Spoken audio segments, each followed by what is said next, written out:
ba po? Ayun na nga, na-high blood nga. Ito pa, Ate Rani, alam mo ba? Sino ba yung kwento mo? Ito mo na. Ako muna, hindi pa tayo tapos. Ang daming kwento. Kasi hindi kayo lumalabas. Yan tuloy. Oh, sige, update mo kami. Ito na. Right, yes. Isa pang sekreto. Oh, ano? Buntis na? Ito yung alam na namin Nakabuntis ngayon. na. Kala ko tayo lang ang may anak sa una. Sino ba? Yan lang yan. George, may anak sa una yan. Ngayon na lang namin nalaman. Ayun naman, magsabi ko. Umihig ka. Wala na, burger na lahat. Di ba? Out of Eh, love. siya ngayon lang dumating, hindi share mo Oo na. nga, share mo na. Doon dapat to, ito eh. Ano ito? Oo eh. Nagulat din ako. Hindi, ano yun? May anak ka? Hindi naman nakakapagpakating. Parang kung anong nangyari dito, ganun din nangyari sa akin. Hinapitan siya. Ay, sabi mo, Ilang taon na? Malaki na? Malaki sa'yo. Hindi naman. Hindi, matanda na. Matanda na. Pag malaki, Ano, binata na? binata na. Pelocos? Gulat nga ako. Naghasik pa na ng lagim. Wala mo yan.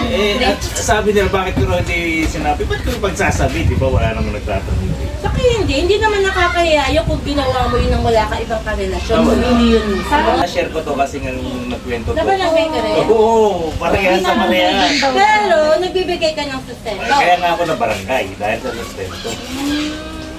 Sa Manila, Di ba? Bawsi nga yun. Yung ano, Bawas. nagbibigay ako ng ano, sustento. Eh, syempre may trabaho ako. Kaya alam ni asawa mo. Oo, Ito, nalaman. Sir George, isa lang yun. Baka madami yun. Isa lang ko eh, Isa grabe. lang yung declare. Gulat nga din ako eh. Nung pwedeng Tapos nung nabarangay ako, yun, humihingi na ano, Magkano din naman? humihingi 15,000 din daw kasama ang Ano ka, nawas. OFW ka? Ayun na nga. Kaya natawa ako te. Kaya natawa ako, sabi ko, something common. Sabi ko, anong ibibigay ko? Wala trabaho, wala kang mangingaw. Ilan taon na siya ngayon? may bahala. 13 ang relasyon. O, di ba? Pero hindi 15K. Ano ka nga, OFW? Eh, binarangay nga ako. Eh, di, binarangay ako. Binarangay ako 2 beses nung una, first hearing. Siyempre, nagkalabasa ko na meron.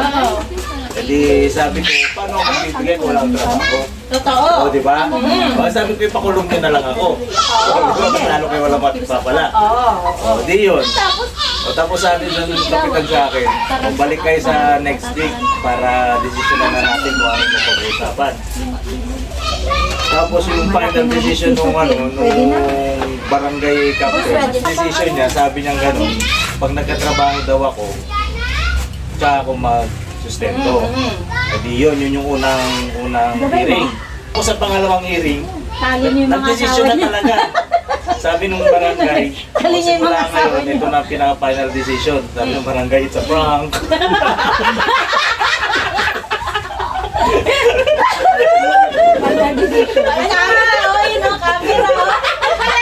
Ano nga yung number ni... Alam mo, parang napanood ko na to. Si Jonah yung medyo seryoso. Hindi! Natawagan ko nga. Hindi nga!